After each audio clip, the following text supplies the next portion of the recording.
हाँ जी दोस्तों, ਤੁਹਾਡਾ ਸਵਾਗਤ ਹੈ YouTube ਚੈਨਲ ਤੇ ਨਵੇਂ ਸਬਸਕ੍ਰਾਈਬ ਜ਼ਰੂਰ ਕਰ ਲਿਓ, ਵੀਡੀਓ ਨੂੰ ਲਾਈਕ ਕਰਦੇ ਕਰੋ, ਸ਼ੇਅਰ ਕਰਦੇ ਕਰੋ। ਤੇ ਅੱਜ ਜਿਹੜੀ ਲਿਸਟਿੰਗ ਇਸ ਦੇ ਵਿੱਚ ਪਾਰਟ 1 ਜਿਹੜਾ ਇਸ ਦੇ ਵਿੱਚ 1 to 4 ਤੱਕ ਜਿਹੜੇ ਕੁਐਸਚਨ MCQ ਆ ਤੇ ਨੈਕਸਟ ਜਿਹੜੇ ਕੁਐਸਚਨ 5 ਤੋਂ ਲੈ ਕੇ 10 ਤੱਕ ਇਹ ਬਲੈਂਕਸ ਆ। ਇਹਨਾਂ ਦੇ ਆਨਸਰ ਓਨਲੀ 1 ਵਰਡ ਔਰ ਨੰਬਰ ਦੇਣੇ ਆ।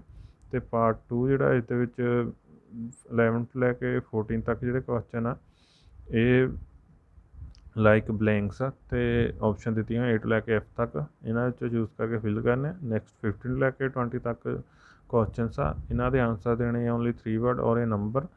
ਤੇ ਨੈਕਸਟ ਪਾਰਟ 3 ਜਿਹੜਾ ਇਸ ਤੋਂ 21 ਤੋਂ ਲੈ ਕੇ 24 ਤੱਕ MCQ ਆ। ਨੈਕਸਟ 26 ਤੋਂ ਲੈ ਕੇ 27 ਤੱਕ ਬਲੈਂਕਸ ਆ, ਇਹਨਾਂ ਦੇ ਆਨਸਰ ਓਨਲੀ 1 ਵਰਡ ਦੇਣੇ। ਲਾਸਟ ਨੈਕਸਟ 28 ਤੋਂ ਲੈ ਕੇ 30 ਤੱਕ ਜਿਹੜਾ ਕੁਐਸਚਨ ਇਸ ਦੇ ਵਿੱਚ 8 ਤੋਂ ਲੈ ਕੇ F ਤੱਕ ਆਪਸ਼ਨ ਦਿੱਤੀਆਂ ਹੋਈਆਂ, ਇਹਨਾਂ ਵਿੱਚੋਂ 3 ਆਪਸ਼ਨ ਜਿਹੜੀਆਂ ਚੂਜ਼ ਕਰਨੀਆਂ। ਤੇ ਲਾਸਟ ਜਿਹੜਾ ਪਾਰਟ 4 ਹੈ ਇਸ ਦੇ ਵਿੱਚ 31 ਤੋਂ ਲੈ ਕੇ 35 ਤੱਕ MCQ ਆ ਤੇ ਨੈਕਸਟ 36 ਤੋਂ ਲੈ ਕੇ 40 ਤੱਕ ਬਲੈਂਕਸ ਆ ਤੇ ਇਹਨਾਂ ਦੇ ਆਨਸਰ ਓਨਲੀ 2 ਵਰਡ ਔਰ ਇਹ ਨੰਬਰ ਦੇਣੇ ਆ। ਤੇ ਚੈਨਲ ਤੇ ਨਵੇਂ ਸਬਸਕ੍ਰਾਈਬ ਜ਼ਰੂਰ ਕਰ ਲਿਓ, ਵੀਡੀਓ ਨੂੰ ਲਾਈਕ ਕਰਦੇ ਰਹੋ, ਸ਼ੇਅਰ ਕਰਦੇ ਕਰੋ। ਤੇ ਹੁਣ ਆਪਾਂ ਜਿਹੜੀ ਲਿਸਨਿੰਗ ਆ ਉਸਨੂੰ ਸਟਾਰਟ ਕਰਦੇ ਹਾਂ। Part 1.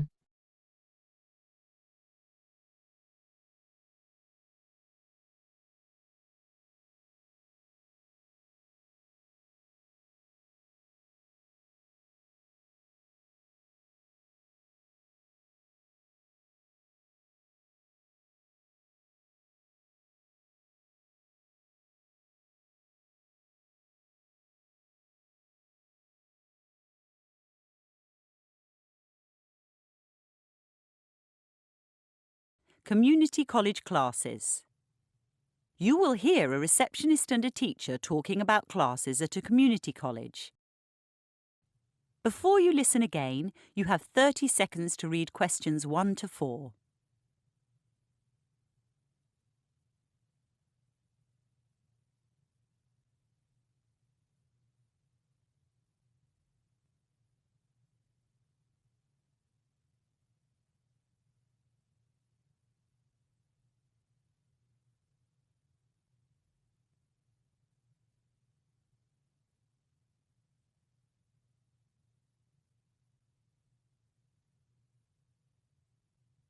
Good evening. How may I help you? My name's Amal Nouri. I'm a new teacher. Nice to meet you, Amaral. You're teaching Arabic, aren't you? Spanish, actually. I'm from Argentina. My relatives moved there a long time ago. You'd be surprised how big the Arab community is in Latin America. But Spanish isn't on tonight. It's tomorrow, Wednesday. I know. I just thought I'd introduce myself. When I came for my interview, I only met the principal. Mr. Andrews? Yes, Trevor Andrews. I must say he made me feel welcome, especially since he speaks Spanish himself. Trevor's a lovely guy. We're going to miss him when he leaves at the end of the term. Oh, why is he leaving? Has he found another job? No, he's retiring. He wants to spend more time with his grandchildren. Right. He did mention them to me. Did Trevor also mention that he likes to sit in on new teachers' classes, just for a few minutes? It's the policy of the college that new teachers are observed either by Trevor or by the vice principal. I'm sure it's in your contract. Probably. Don't worry, it's all quite informal. You won't need to submit a lesson plan. Actually, student feedback at the end of the term is taken more seriously. I see. One more piece of advice, Amaral. Don't be upset about the fact that you'll start the term with 15 students but end up with 5. That's just what happens with evening classes. People sign up for these things without really knowing what's involved, or something else comes up on that night. The high dropout rate is no reflection on your teaching. Thanks for the tip. Anyway, the real reason I'm here tonight is that I'd like to enroll in a class. I saw in the contract that teachers can take one class themselves, paying only 10% of tuition, which seems a pretty good deal. Indeed. When I was teaching keyboarding skills, I did Korean and car maintenance. However, for a few courses, like life drawing, where students have to pay for a model, or cooking with seafood, where the ingredients are expensive, I'm afraid teachers can't pay only 10%. They have to pay the full fee. Before you listen to the rest of the conversation, you have 30 seconds to read questions 5 to 10.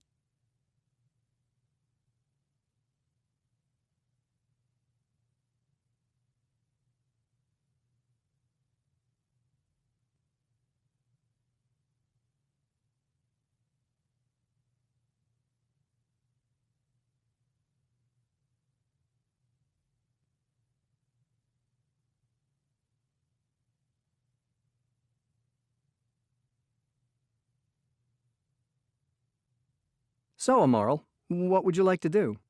I'm interested in Sally Burton's class called Working with Wool. I read about her in the local paper. Yes, she's very popular. She made those amazing sculptures near the town hall. I'd no idea that wool could be used in such huge artworks. I'd always thought of it just in clothing or carpets. Unfortunately, Sally's class is full. You see, she holds it in her studio, so she only accepts 7 students, and we've already had 7 enrollments. I could put you on the waiting list. It's all right. My second choice was watercolor painting on Tuesdays and Fridays. Yikes! There's a class tonight. Kostia's class is also popular, but someone's just canceled, so there is a place for you. Great. For the first few nights, he's in room 14, but later in the term, when it's lighter in the evening, he takes his class on excursions to the river. There were some gorgeous paintings of the river in the end-of-term exhibition last year. Sounds good. By the way, where will my class be tomorrow? I'm not sure yet. We've had to make a few changes, but I'll give you a call or send you a text when I know. Okay. I don't think I've got your phone number. It's 0212 064 993. 993 or 553? 993. Thanks. Lovely to meet you, Amaral. I hope you'll enjoy your time with us. That is the end of part 1. You now have half a minute to check your answers.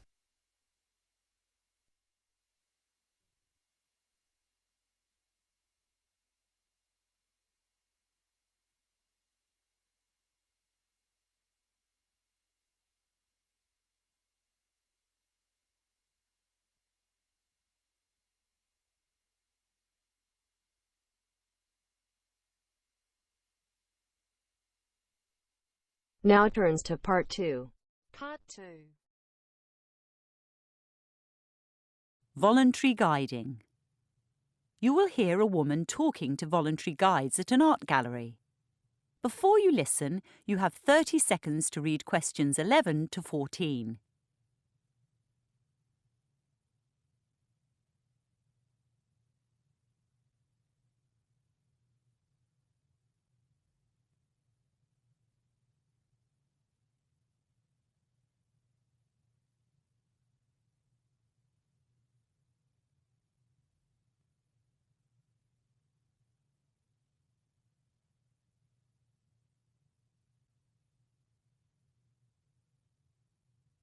Good morning, I'm Wendy McEwen. Please call me Wendy. I train volunteers at the gallery, and it's my great pleasure to meet you today. To begin, I'd like to quote from a speech made in 1882 by our first director, Eliezer Montefiore. He said the Australian public should be afforded every facility to avail themselves of the educational and civilising influence engendered by an exhibition of works bought at the public expense. We now live in a world where the notion of civilization is seldom discussed, so let me mention some of its synonyms: enlightenment, refinement, and conformity with the standards of a highly developed society. In my view, this is what the creation and enjoyment of art can do for the public: conform, refine, and enlighten.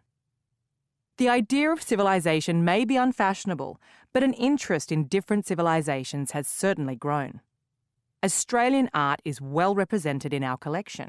We have some wonderful paintings by Grace Cossington-Smith and Arthur Boyd, but there are Asian and European works to rival those abroad. In fact, the single most expensive purchase this gallery has ever made was a $16.2 million landscape painted in 1888 by Paul Cézanne. Visitors will ask you for this figure, just as they'll be curious about Cézanne's career as a banker in France and his time with his lover in Tahiti. Sometimes it seems the public is more interested in trivia than in art, so it's your job to inform about the techniques of production, the themes an artwork deals with, as well as the culture from which it came. Elevate cultural discourse rather than stoop to the level of the popular press. Bear in mind those words of Eliezer Montefiore. Before you listen to the rest of the talk, you have 30 seconds to read questions 15 to 20.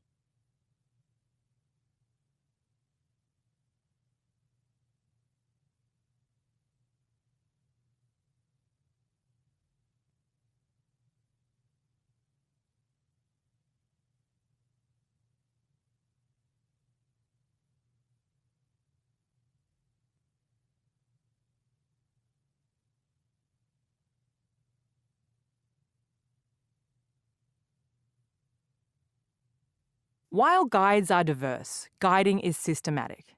By this, I mean we adhere to standardised delivery, whether tours be for viewers on Saturday morning, for school groups, or for VIPs. Standardised delivery means that guides give the public virtually the same information about the same artworks. Sure, we all have our personal styles, but the content needs to be the same. To that end, guides are tested on information before taking their first tour. Guides also have to keep an eye on the clock. Guided tours last 1 hour. Since the building is large, part of that time is taken up in walking as well as mentioning the location of toilets, fire exits and drinking fountains. After recent additions, the gallery is twice the size it was in 2013. So ask your group where they'd like to go first, then calculate how many artworks you can see on each level. Aim for a total of 14 in your hour. In each room, there's lots to see, but you'll only be talking about 1 or 2 items. By all means, when people in your group want to know about a work not on your list, go to it, but be brief. For the iconic works by Australian painters, you'll need to take longer. Some of these iconic works are part of the school curriculum, and many are known to international visitors who come just to see them. In the past, guides stood beside an artwork and gave a short speech. To a certain extent, that's still what happens with an audio tour. However, we now try to involve the public. One technique is called elicitation, when a guide asks questions about an artwork to see what knowledge already exists among the visitors. That way, you don't appear as the ultimate authority, and often visitors know considerably more than you. On that note, there will be times when you need to intervene, to let others in the group speak, to alter misconceptions, or simply to move on. As I said earlier, before you're let loose on the public, each voluntary guide is evaluated. Oh, that reminds me. I recall from your applications that 2 of you are Japanese speakers, so we'll probably ask you to take around groups of Japanese. Now, let's go into the gallery itself. That is the end of part 2. You now have half a minute to check your answers.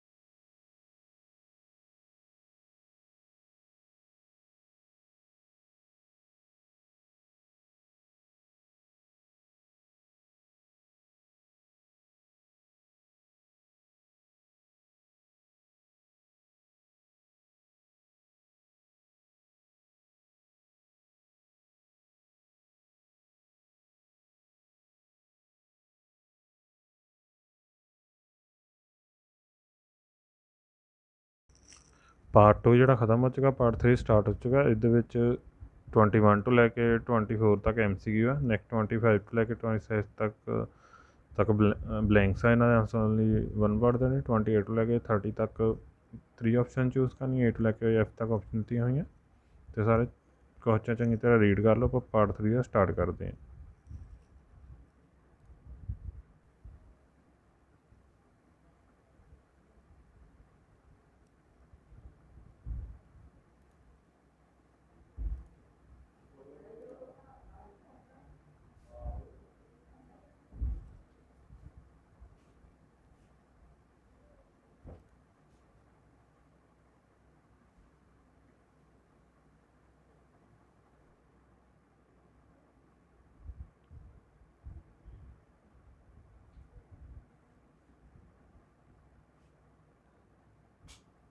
Now turns to part 3. Part 3.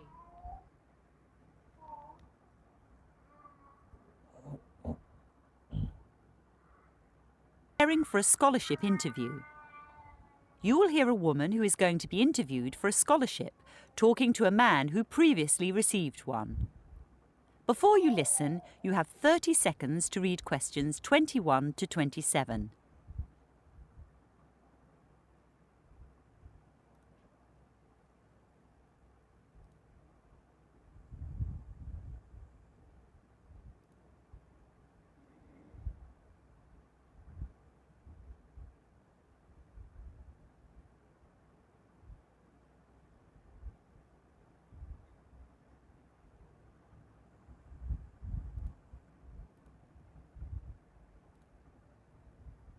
Hi, Vibol.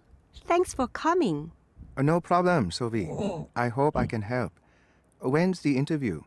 On Thursday. Which course do you want to do? A Master's in Development Studies.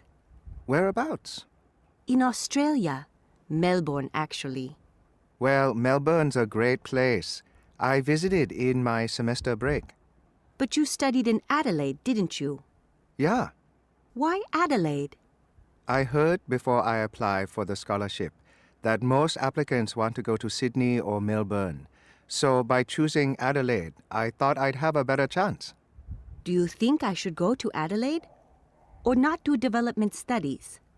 I think the key is to choose a course you're really interested in, no matter where it is. Why's that? Because the workload is heavy. My master's was probably the most difficult thing I've done in my whole life. I see. Anyway, I bet the interview panel asks the same questions every year. What did they ask you? Firstly, about why I wanted to go to Australia. What did you say? I told them I'd been there already, and I liked it. What else did the panel ask? About my undergraduate degree, about my job, about how a master's would improve my performance, and the performance of my organization. Where are you working now? Oh, and they asked about my family, whether I'd take my wife with me. Well, I'm single and planning to stay that way. As to the courses helping me at work, you know I quit my regular job working in the university library. Yeah, I heard that. What are you doing now? I'm a volunteer at a rehabilitation center. However do you survive financially?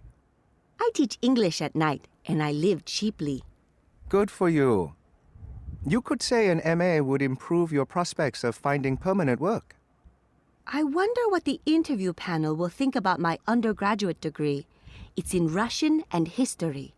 I studied Russian so I could get a scholarship to Russia for a master's degree, but I only lasted 6 months in Europe.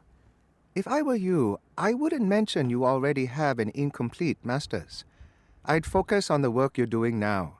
Use phrases like grassroots activism and capacity building. The panel will love that. Oh? I do worry about my background. My family comes from a village on the coast. I seem to recall that most people who were awarded scholarships in the last 3 years came from big cities and were socially successful. In the past, that was true. Indeed, all the interviews were held here in the capital. But this year, they're also taking place in the provinces, so scholarships will go to a more diverse group of people. I don't think you should beg for assistance, Sophie. But you don't need to hide your background either. Be proud of it. I am proud of it. After all, it means you can empathize with the people you volunteer for. However, when you come back with a master's degree, you'll be able to mix with more influential people.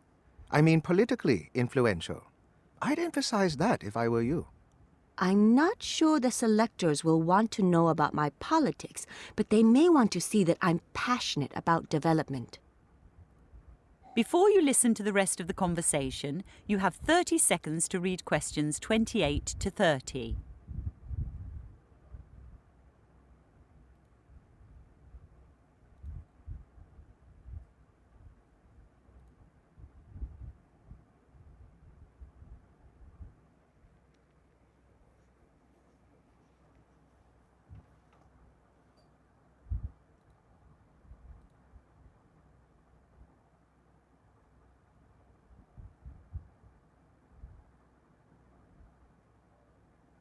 By the way, Vibol, in Adelaide, what did you do your master's in?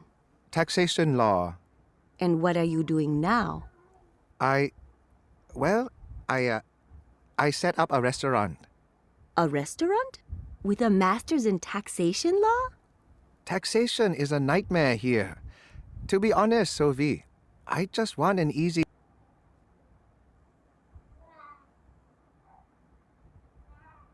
That is the end of part 3. You now have half a minute to check your answers.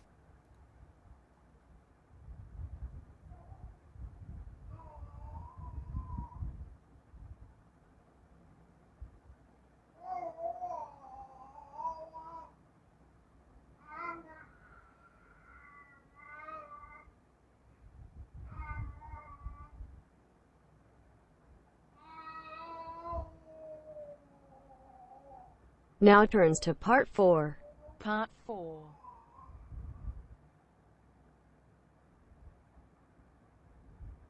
E-waste disposal. You will hear a lecture on the disposal of electronic or e-waste. Before you listen, you have 45 seconds to read questions 31 to 40.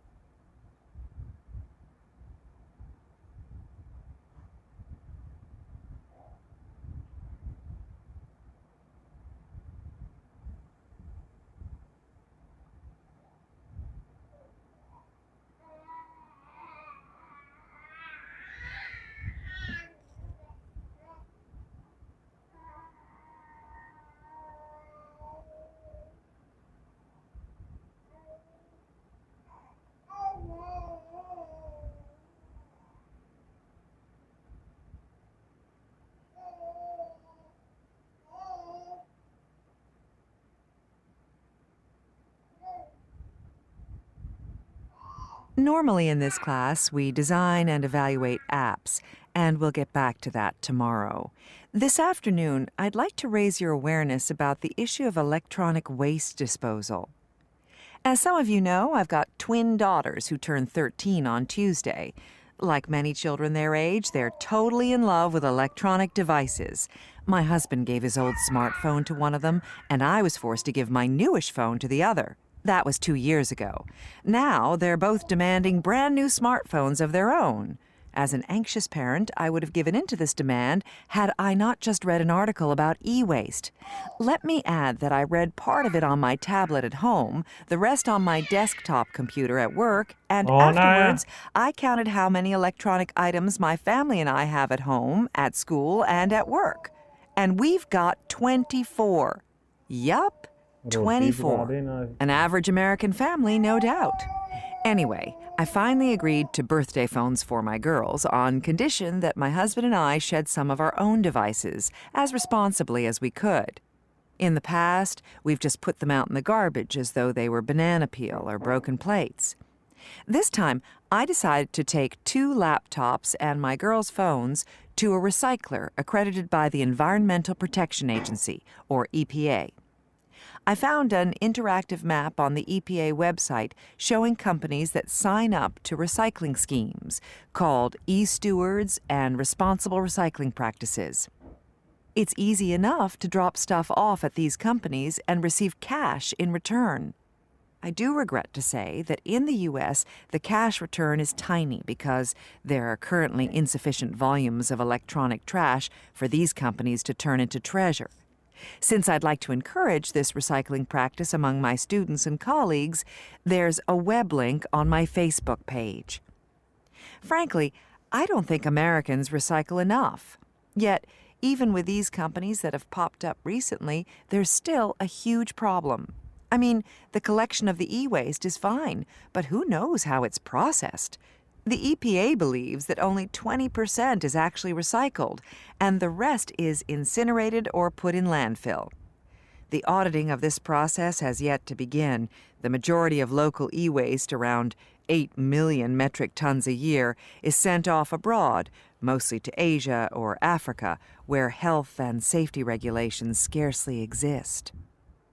One reason the U.S. still banishes most of its e-waste is because it refused to sign the 1989 Basel Convention that controls the export of hazardous waste from rich countries to poorer ones.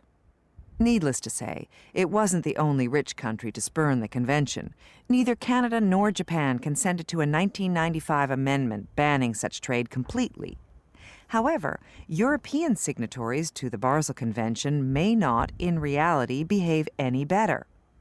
Inspections at ports in Germany and the Netherlands have proven that e-waste, like much other cargo, is deliberately mislabeled so it passes unnoticed through customs. So what's inside e-waste, and who deals with most of it? Well, the list of chemicals is very long indeed. An average smartphone contains around 60 different chemical elements. Heavy metals, like lead and mercury, exist alongside arsenic, beryllium, cadmium, and polyvinyl chloride, all toxic to humans in quite small amounts. When electronics are incinerated, unless at extremely high temperatures, many more toxins are produced, including halogenated dioxins and furans, which seriously contaminate the food chain. India and China are two major processors of e-waste. At present, the city of Guiyu in Guangdong province in China is considered the world's e-waste capital. American, Japanese, and European containers loaded with e-waste arrive in Guiyu hourly. But these days, there's also considerable waste from the rest of China itself. The EPA estimates that by 2020, 100 million metric tons of e-waste will be produced globally each year, and of that, only an infinitesimal amount will see its way back into more electronic products. So, designing apps for this digital age is important. As an extra assignment, I'd like those of you who are interested to create one that lets users responsibly end the lives of their many electronic devices. That is the end of part 4. You now have half a minute to check your answers.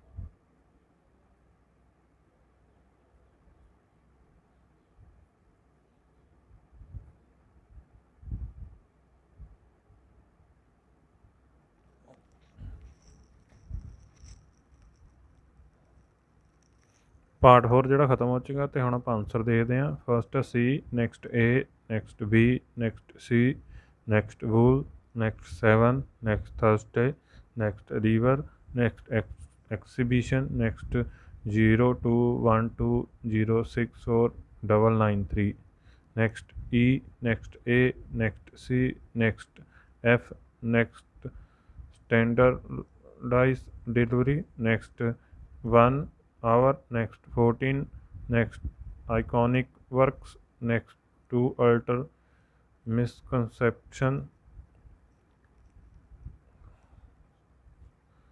or to move on, next Japanese, next B, next A, next B, next A, next proud, next politics, next development, 28 to 30 ਜਿਹੜਾ B, D, F in any order, next B, next A, next A, next C, next B, next 60, next food chain, next China, next 2020, next electronic.